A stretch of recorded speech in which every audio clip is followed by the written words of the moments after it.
Bonjour, mon nom est Michel Brancard, je suis belge, je suis le fondateur de Little Van Gogh qui a été lancé il y a 16 ans avec pour principe, puisque les gens ne viennent plus à la galerie, il faut que la galerie vienne aux gens. En deux mots, on expose des œuvres d'art et tous les mois, on change d'exposition. On travaille avec 10 toiles d'un artiste et le mois d'après, on va passer avec 10 toiles d'un autre artiste et ainsi de suite, à l'instar de ce qui se fait dans les galeries d'art. Bon, alors moi je suis Jean-Vincent Richard, cofondateur et gérant de Xolf, cabinet d'architectes. Donc notre spécialité c'est l'aménagement d'entreprise à travers un processus managérial. Et nous sommes, et je suis venu avec un de nos acheteurs, enfin un de nos clients acheteurs, donc Cyril Rousseau. Je laisse vous présenter. Donc bonjour, donc Cyril Rousseau du groupe Humanis. Donc effectivement, donc acheteur. Enfin, je suis responsable du marketing achat au sein de notre structure. Donc le groupe Humanis, donc deux grandes activités. Donc qui est la gestion de la retraite complémentaire et tout ce qui est l'activité de prévoyance, donc vente de contrats, prestations santé, décès à invalidité auprès des entreprises, et essentiellement sur des contrats collectifs. Alors, on va commencer la présentation par un film. On va vous présenter une opération assez remarquable dans le principe, dans la mise en place d'un processus lié au bien-être. C'est le siège de Groupama Transport au Havre.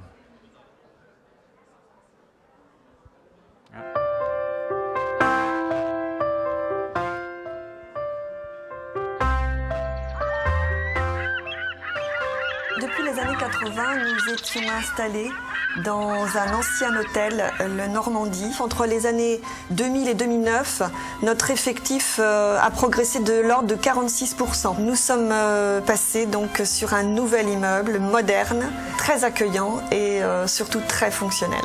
Il s'agissait d'un déménagement, mais aussi d'un changement de culture de l'entreprise, ou d'une nouvelle orientation culturelle de l'entreprise, je dirais.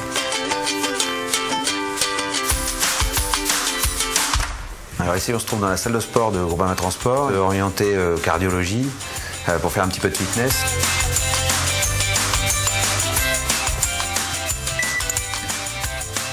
Ici, nous sommes dans la salle zen. Ça consiste à s'allonger pendant 20 minutes. On est au calme et on se détend. Au démarrage du projet, la direction a proposé aux salariés de faire partie de deux commissions, soit les espaces de vie et les espaces communs, soit les bureaux.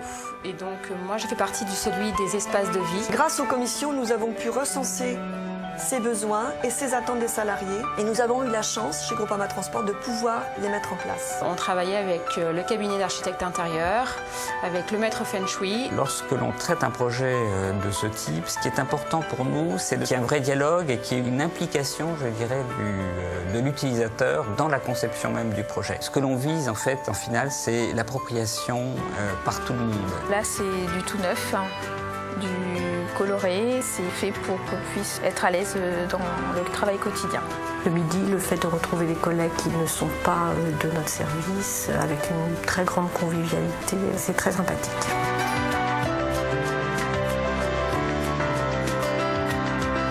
Décloisonner a été le mot d'ordre donné. Une organisation ouverte, très communicante. Je travaille en relation avec les conseillers techniques qui sont en face. Je travaille avec la personne qui est en bas là. Avant de téléphoner à ces gens-là ou avant d'aller les voir, je vérifie s'ils sont bien là, ce qui a un côté extrêmement pratique. Les collaborateurs ont été vraiment au cœur de l'aménagement intérieur de cet immeuble. Nous avons donné la possibilité aux salariés de contribuer à une œuvre artistique représentant notre nouvel environnement. Nous cherchons en fait la qualité de vie pour nos salariés dans ce nouvel environnement. C'est réussi.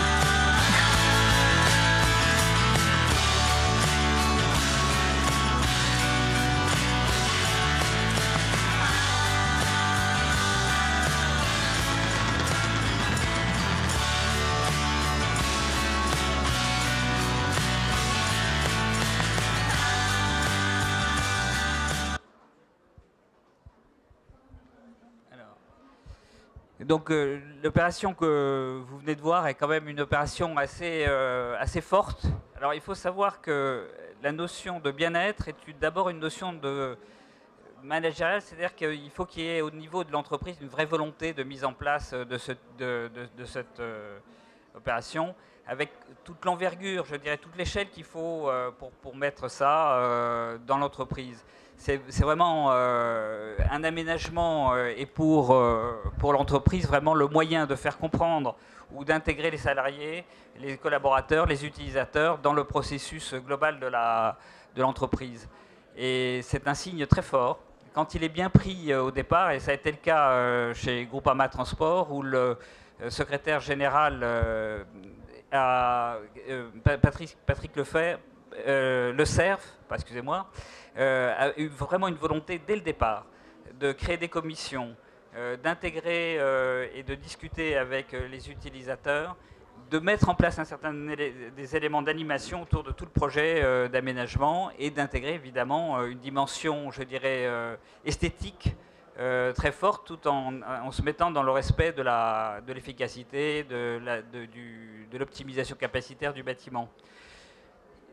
Dans cette notion très globale, je dirais, de la qualité dans un processus d'aménagement ou de réaménagement d'entreprise, nous on place au centre de notre méthode la notion de coproduction. C'est-à-dire qu'il faut que d'abord il y a une équipe qui se crée au départ, qui est le responsable du projet, qui est l'acheteur aussi, qui intervient en amont, et ce sont les gens qui animent tout le processus de la mise en place du projet.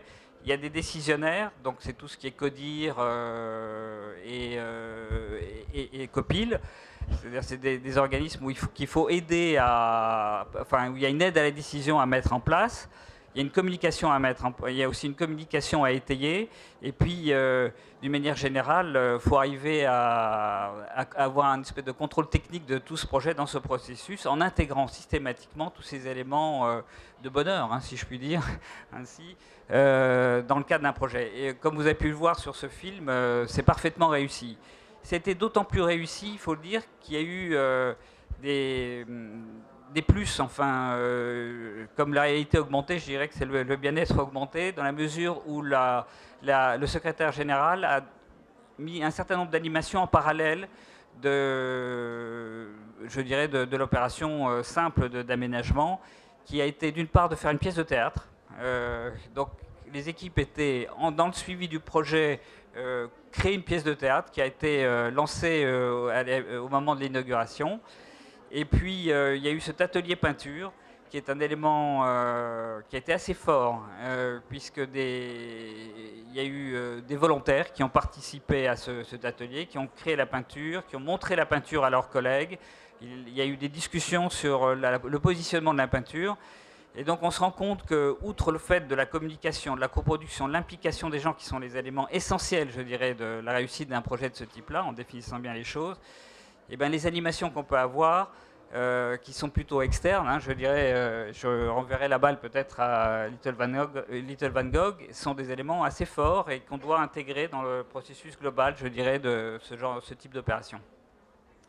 Oui, donc nous, c'est vrai qu'on ne propose pas encore de la création de peinture en entreprise, mais on s'arrête juste à l'exposition de tableaux. Comme Michel Branquin vous l'a expliqué, le principe, c'est de disposer d'un catalogue à Paris, en région parisienne, de 400 artistes et de choisir parmi eux ce qui va être exposé. Et donc, c'est vrai que, pour rebondir sur ce que disait M. Richard, l'implication dans ce type de projet d'exposition en entreprise se fait à plusieurs niveaux. Souvent, c'est vrai que nous, on ne passe pas forcément par des comités, mais par un individu moteur qui est vraiment à l'initiative et à l'origine du projet de faire entrer une galerie, donc disons-le, dans l'entreprise. Et est-ce que vous pouvez passer, puisque ça, on l'a déjà vu. Voilà donc une illustration d'un même endroit qui reçoit deux artistes différents à 2 mois consécutifs. Et donc, pour revenir sur cette notion d'implication, c'est vrai qu'à la base, on propose un catalogue d'artistes qui ensuite, dans lequel l'individu moteur va faire son choix pour être le plus en accord avec l'image qu'il veut donner de son entreprise ou ses goûts. La deuxième occasion pour lui de vraiment s'impliquer et de faire partie de ce projet-là, c'est aussi de travailler avec nous sur la scénographie, sur la répartition de l'exposition dans les locaux, la mise en valeur des environnements de travail, etc. Mais c'est un choix, une sélection qui est très évolutive, qui est très vivante, dans le sens où une fois cette base du projet posée, elle est confrontée toujours à la réalité des choses, c'est-à-dire à la réaction que les gens ont dans les bureaux où les tableaux sont exposés, c'est-à-dire que tous les collaborateurs, au fur et à mesure du temps, participent par leur réaction, par leur prise de position, par ce que vous disiez tout à l'heure, la prise de position par rapport à des démarches artistiques, par rapport à des modes de représentation propres à l'art, etc. Et ça, c'est vrai que c'est d'où je pense la raison de notre présence pour cette conférence. C'est vrai qu'on arrive à faire vraiment participer les collaborateurs à notre travail. Ensuite, c'est vrai que deux choses enfin, je ne sais pas, peut-être que tu peux dire un mot sur Total, ce qui s'est passé à Total justement par rapport à l'évolution dans la sélection des artistes. Alors on a quand même sur certaines entreprises un peu d'historique, et donc le meilleur exemple c'est Total, où on a 4 étages et 4 séries avec des artistes différents. Il y a 16 ans, ça s'appelait Petrofina et c'était repris par Total. Et au départ, c'était un public très conservateur. On était plutôt dans des paysages assez classiques, assez figuratifs. Et puis, au fur et à mesure des expositions, ce qui s'est passé, c'est que le responsable a dit, mais dans le fond, comme on a 4 étages, pourquoi est-ce qu'on ne ferait pas 2 modernes et 2 classiques?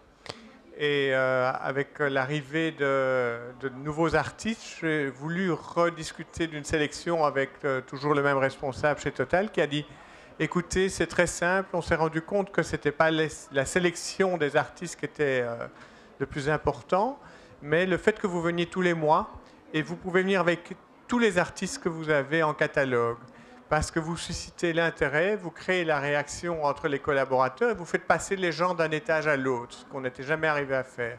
Donc petit à petit, une fois que le principe d'exposition en entreprise est acquis, on va déboucher sur quelque chose de neuf, qui est la discussion autour de l'art au sein même de l'entreprise. Oui, et ce qu'on a remarqué aussi, évidemment, c'est que les outils de communication interne, newsletters internes aux entreprises, sont pour nous les meilleurs moyens, justement, que les gens s'approprient notre démarche, s'approprient les artistes, réagissent et se sentent complètement libres d'aimer, de ne pas aimer, et évidemment d'acheter et de s'approprier les artistes au point de récupérer eux-mêmes des toiles, puisque la finalité est aussi évidemment pour les artistes qu'on expose de les vendre.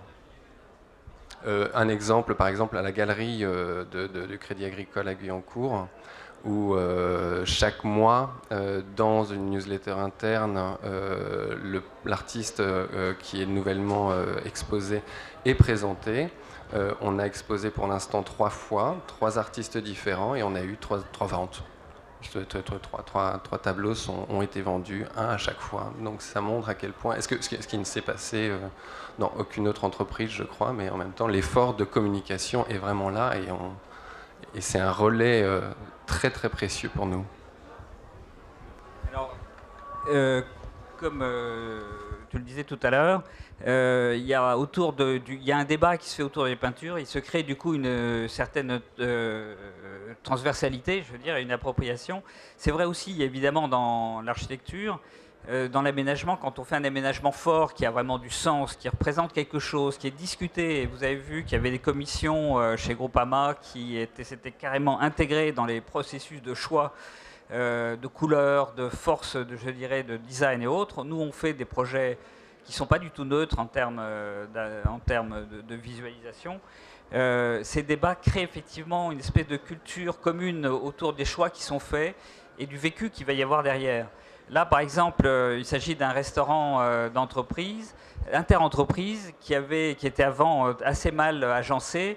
Personne n'y venait parce que tout simplement ça avait été traité d'un point de vue acoustique, c'est-à-dire il y avait des murs partout. Et c'est la responsable, je veux dire la présidente de l'association du RIE qui nous a demandé de refaire une architecture qui fait que les managers reviennent dans le RIE et rencontrent les collaborateurs. Et c'est ce qui s'est passé. Aujourd'hui, c'est un RIE qui ne pouvait accueillir qui accueillait 120 personnes par jour. Maintenant, ils sont à plus de 300 alors qu'ils n'ont que 240 places et ils refusent du monde. Et cette notion, je dirais, de débat autour de l'espace que l'on crée et auquel on participe est un élément évidemment très fort et identitaire au niveau de l'entreprise. Nous, je pense qu'on entre et on intéresse en premier lieu pour l'aspect décoratif que l'on peut proposer aux entreprises. Mais on se rend compte que très très vite, la perception qu'on a de nous en entreprise évolue au profit en fait de, encore une fois, l'intérêt qu'on suscite. Les rapprochements qui peuvent se passer entre collaborateurs et les échanges que la présence d'œuvres ou les travaux comme ceux que vous faites provoquent au sein de nos entreprises. Donc c'est vrai que d'abord, nous, c'est de la décoration. Ensuite, on se rend compte qu'on dynamise l'image de l'entreprise. Ensuite, c'est vrai que de venir tous les mois changer l'artiste, bon, bah, ça rythme d'une certaine manière le temps, ça évite la routine. Et ensuite, ils prennent conscience qu'il y a énormément de contacts, énormément d'échanges qui se passent entre les collaborateurs. Et enfin, il y a l'aspect mécénat culturel qui rentre en compte, si vous voulez. Quand on traite ce genre de projet, donc avec ces espaces, les espaces justement de réunion, d'échange, sont des espaces extrêmement importants à traiter. Là, par exemple, le RIE et de Nova Istanbul, de Humanis, plus exactement maintenant, a été un élément très important, très débattu aussi, dans lequel qui nous a permis de définir un espèce de style qu'on a retrouvé aussi partout dans l'entreprise, qu'on voit ces espèces de boîtes très colorées. Tout à fait. On a aussi traité d'autres espaces auxquels on s'attend un peu moins, mais là, il s'agit du CE. Le local CE est souvent mis un peu derrière, au rez-de-chaussée, voire au sous-sol, dans un espace assez secondaire, alors que c'est un élément de convivialité et de bien-être quand même, puisqu'il y a un service qui est vraiment offert par le CE, et on a tenu à en faire quelque chose de vraiment bien. Donc ça, c'est le local de CE, avec tous les services qu'ils peuvent offrir, de bibliothèque, de prêt. C'est le plus beau local. C'est le plus beau local. C'est le plus beau local. Mais c'est un signe important, je dirais, de la direction envers le personnel. Et ça rejoint aussi un peu dans le film, vous avez vu, il y avait une des personnes qui était assez étonnée parce qu'ils avaient demandé lors d'une commission un espace zen. En n'y croyant pas du tout, ils ricanaient en proposant ça, et le espace zen a été construit. Et ça, ce sont des éléments qui sont évidemment assez, je dirais, forts dans la réussite du projet, quoi. Alors, un des autres sujets, c'est justement de savoir comment l'acheteur intervient, justement, et comment on est choisi, nous, parce qu'on est dans un domaine, je dirais, l'aménagement d'entreprise est pris par beaucoup d'acteurs. C'est un domaine extrêmement confus. C'est devenu un domaine assez confus. On y trouve aussi bien, parce que ça permet à certaines sociétés qui, par exemple, les déménageurs, connaissent l'entreprise, ils basculent assez facilement dans space planning et autres. Vous avez des entreprises générales qui proposent aussi ces services, et donc nous, on est vraiment des pure players. Mais je pense que du coup, étant donné la confusion de ce marché, le rôle de l'acheteur est un rôle absolument primordial par rapport à par rapport à une problématique de cette dimension-là, qui est quand même assez forte et impliquante dans le cadre de l'entreprise. Oui, en fait, par rapport à ça, donc nous, si vous voulez pour resituer, donc nous sommes, par rapport à notre groupe, nous avions 5 sites sur Paris intramuros, on n'en a regardé qu'un, et ensuite on a fait construire un nouveau site en banlieue, donc à Montreuil. Et donc on avait quand même 4 sites où il y avait des collaborateurs, donc si vous voulez des sites bien sûr avec des bâtiments vieillissants, de structures différentes, mobilier différent. Donc un certain nombre de choses qui font que c'était pas évident. Et donc le fait, c'était de déménager des personnes en banlieue qui travaillaient sur Paris Intramuros. Donc il y avait quand même plusieurs problématiques. Et cette problématique, voilà, le service de la communication dans notre groupe est venu nous voir aux achats, dire voilà, en fait aujourd'hui ce qu'on voudrait, c'est qu'on voudrait finalement acheter une identité visuelle pour le nouveau site. Alors effectivement, quand on a ce genre de demande, donc c'est pour ça que les achats, pour moi, il faut vraiment qu'ils soient en amont, qu'ils consultent le marché et savoir ce qui se fait. Déjà, c'est de comprendre la demande. Et en fait, la demande, je dirais que c'est pas spécifique.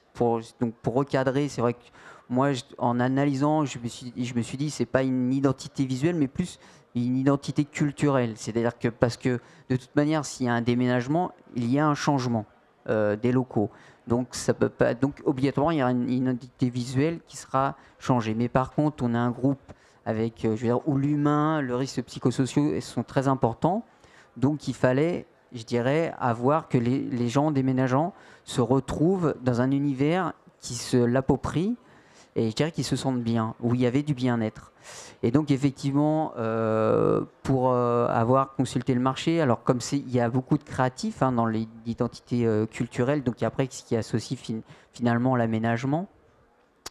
Bon, moi, en tant qu'acheteur, en consultant les prestataires, tout type, parce que si on pouvait croire, comme il y avait du créatif, ça pouvait appartenir aux agences de com, mais que je m'y refusais un petit peu parce qu'une agence de communication n'a pas les compétences d'un architecte. Et après, par contre, il fallait plutôt trouver un architecte qui avait la compétence d'une agence de communication sur le côté créatif. Donc effectivement, ça veut dire consulter plusieurs prestataires, et ça veut dire qu'au cours des premiers échanges, de pouvoir transmettre, si vous voulez, l'identité culturelle, la culture de notre groupe. Donc vraiment faire un détail sur tous ces critères pour que, je dirais ensuite, déjà qu'il y ait un premier jet, une première maquette. Et c'est comme ça, donc au fil de l'eau, parce que c'était quand même un achat... il y a autant de la technique que de la création, parce qu'effectivement, je dirais, vous en tant qu'architecte, on peut pas. Il y a des choses qui se font dans le bâtiment qui ne se font pas, donc tout ça, faut l'adapter. Mais bien sûr, nous, l'important, c'est le critère. Il y avait le critère humain, et fallait vraiment que les gens s'y retrouvent, quoi. Oui. En effet, l'aménagement d'entreprise est assez particulier dans la mesure où ça se situe d'une part du côté de l'image et de la création, et je pense que c'est un apporteur de sens, ou au moins on traduit le sens que veut mettre l'entreprise dedans, mais en même temps, il y a tout l'aspect réglementaire, technique, l'enjeu financier qui est loin d'être léger. Et là, c'est une opération d'autant plus complexe quand c'était un bâtiment qui était en construction, et nous sommes intervenus pour accompagner l'entreprise sur une mission qui n'était pas tout à fait définie d'ailleurs là-dessus, et on s'est rendu compte qu'il fallait qu'on accompagne l'entreprise dans son dialogue avec le promoteur pour arriver à un certain niveau de qualité, sachant que ce type d'opération se font 10 ans avant. Nous, on est arrivé sur la dernière année, et il y a eu un espèce de bras de fer, un jeu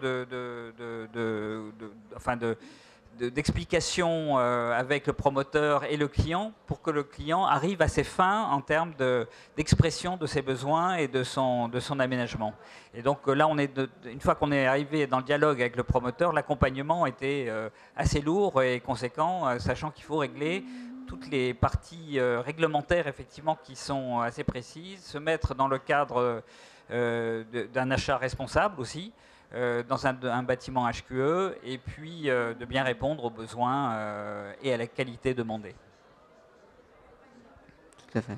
Alors, oui, moi par rapport à ça, on parlait de amont-aval. Nous, on a le même problème dans l'autre sens, à savoir qu'à partir du moment où vous voulez apporter le bien-être dans l'entreprise, je pense que, outre les achats dans le meilleur des cas qui cherchent à l'apporter, on a un grand nombre d'interlocuteurs, et c'est très très difficile, vu de l'extérieur de l'entreprise, de savoir si on va devoir s'adresser aux services généraux, à l'assistant de direction, communication interne, et l'architecte parfois est un prescripteur aussi. Et je dirais qu'il n'y a pas un cas de figure sur les 700 entreprises avec lesquelles on travaille en Europe. C'est très très difficile de fixer un axe. Et je pense que le rôle des achats, pour moi, est important quand il est perçu comme, je dirais, quelqu'un qui doit observer le marché, ce qui arrive et répondre à des demandes. Oui, effectivement, enfin, pour moi, si vous voulez, je comprends votre souci et enfin, je sais que je raisonne en tant qu'acheteur, mais je dirais le point d'entrée est quasi chez nous, enfin au niveau des achats, parce qu'effectivement, nous, on va répondre à plusieurs métiers, parce que finalement, nous, on a des clients qui sont internes, qui sont les métiers chez nous, et je veux dire, pour nous, ça fait partie du sourcing. Et après, effectivement, on va rediriger par rapport aux métiers, par rapport à leurs demandes, ils vont pouvoir nous consulter. Parce que ce qui se passe, effectivement, quelquefois, c'est que, comme vous l'avez souligné tout à l'heure, c'est qu'il y a une société de déménagement aujourd'hui fait du space planning. Enfin, je veux dire, il faut, à un moment, il faut bien connaître le marché et bien connaître un peu les interlocuteurs. Parce que je dirais, pour bien connaître le cœur de métier de chaque entreprise. Et quelquefois, si cette entreprise s'adresse directement au métier, quelquefois il peut y avoir des confusions. Donc nous, je dirais, on prône pour ce que, je veux dire, le prestataire, je dirais, se référence au niveau du service achat. Je dois avouer que nous, on est assez étonnés depuis, je dirais, 5 années. On est plus appelé par des acheteurs que par des clients au départ, et le rôle des acheteurs est devenu de plus en plus important et je dirais de plus en plus éclairé. Et on est favorablement surpris par le fait que les acheteurs sont plus impliqués dans le processus de décision ou de recherche du projet d'une manière générale. Ils ne sont plus ceux que l'on voyait à la fin pour négocier. C'est vraiment un travail beaucoup plus en amont, plus riche. Donc cette notion de marketing, je dirais, dans les achats est quelque chose de vraiment intéressant. Hein. Je pense qu'on est tous preneurs là-dedans, parce que justement, quand le travail est bien fait, les métiers sont aussi mieux perçus, je dirais, au-delà des principes, je dirais, presque relationnels qu'on a dans le commercial, du moins, de nos métiers. Il est important pour nous, en tout cas, qui vendons des services, que l'on comprenne bien notre service, et qu'on sache quel est vraiment notre cœur de métier, et que ce cœur de métier qui est le nôtre, c'est vous, c'est-à-dire que ce sont les humains, c'est l'organisation de l'entreprise, et en utilisant l'aménagement comme un outil, je dois reconnaître qu'il y a une évolution vraiment très forte d'une nouvelle génération que je félicite parce que c'est intéressant. Mais de toute façon, comme vous l'avez souligné tout à l'heure, la coproduction, je dirais, bon, c'est, enfin, je veux dire, l'achat et le client, parce qu'effectivement, les achats sont pas là. Déjà, c'est pour ça que j'insiste sur, ils doivent être vraiment intégrés au projet, mais en début et non pas spécialement à la fin, pour dire finalement, voilà, il y a une réponse à appel d'offres ou voire une consultation. Merci de négocier les prix. Non, c'est aujourd'hui les achats, surtout, c'est pas ça, quoi. C'est pas ça. Ça fait partie des négociations. Mais bien avant, si on ne veut pas qu'il y ait de soucis, effectivement, que les choses soient cadrées, qu'on connaisse bien le tenant, les aboutissants. Enfin, je dirais ce qui s'est passé d'ailleurs par rapport à notre projet, enfin, où le Space Planner, voilà, c'était pas passé par les achats. Je dis pas parce que c'est pas passé par nous qu'il y a eu des soucis, mais bon, il y a eu quand même des soucis. Je vais vous interrompre un instant. On va passer aux questions, s'il y en a dans la salle. Moi, j'en ai peut-être une pour commencer. Je vais me faire l'avocat du diable et vous allez me répondre. On parle de confusion de plus en plus parce qu'en fait, on parlait tout à l'heure des déménageurs qui deviennent space planner parce qu'ils se disent tiens, je vais avoir une activité connexe pour pouvoir élargir mon marché, faire plus de chiffre d'affaires, etc., etc. Votre rôle au sein des achats, effectivement au sein du marketing achat, c'est de pouvoir justement, vous le disiez, comprendre le marché, comprendre le secteur. Et en comprenant bien le secteur, ça veut dire pouvoir différencier le déménageur du space planner et comprendre quelle est la valeur ajoutée du cabinet d'architecture dont le métier véritable est le space planner. Mais est-ce qu'il y a des acheteurs qui ne pourraient pas se dire écoutez, je n'ai pas le temps de m'occuper de différents fournisseurs et au contraire, en fait, je vais choisir quelqu'un qui va tout faire. Qu'est-ce que vous répondrez à ça? Moi, tout faire, effectivement, à ce moment-là, si effectivement la personne n'a plus le temps finalement de pratiquer son métier, hein, enfin, je veux dire, malheureusement, c'est plus un bon achat. Maintenant, ça peut être une société qui a plusieurs filiales, ou alors après, nous, ce qu'on peut demander, c'est la compétence de chaque personne. Mais je dirais, il est rare qu'un déménageur embauche un architecte des PLG, quoi. Bon. C'est rare. Tout à fait. D'accord. Merci pour cette réponse. Vous parlez des outils du bien-être, c'est le titre de notre conférence.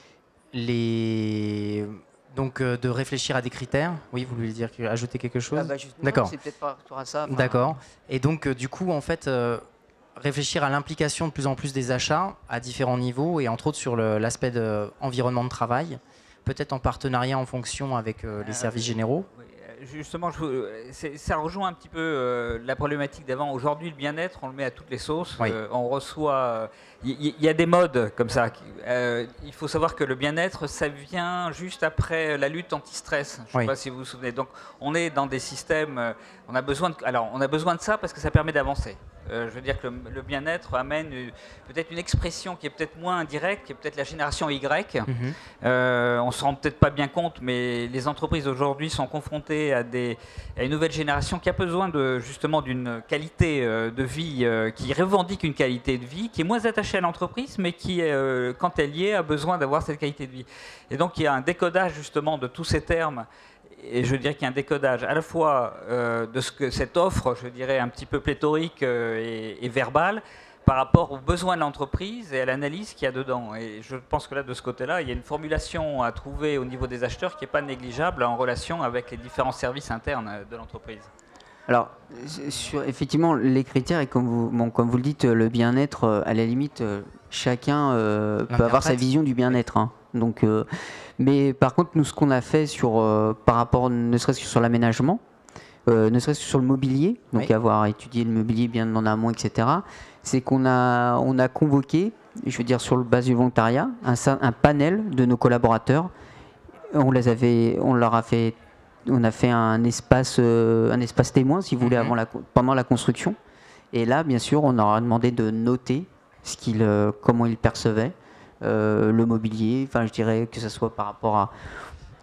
On en revient toujours à cette histoire d'impliquer les achats en amont. Oui, dans tout un processus, il faut que l'implication soit totale. Oui. L'acheteur, le responsable du projet, la direction, les commissions, comme vient de l'expliquer Cyril, tout ça doit fonctionner d'un seul tenant et de manière récurrente. Alors l'acheteur ne doit pas être oublié à la fin du processus, parce qu'on le retrouvera au niveau des achats des matériaux, du mobilier, etc.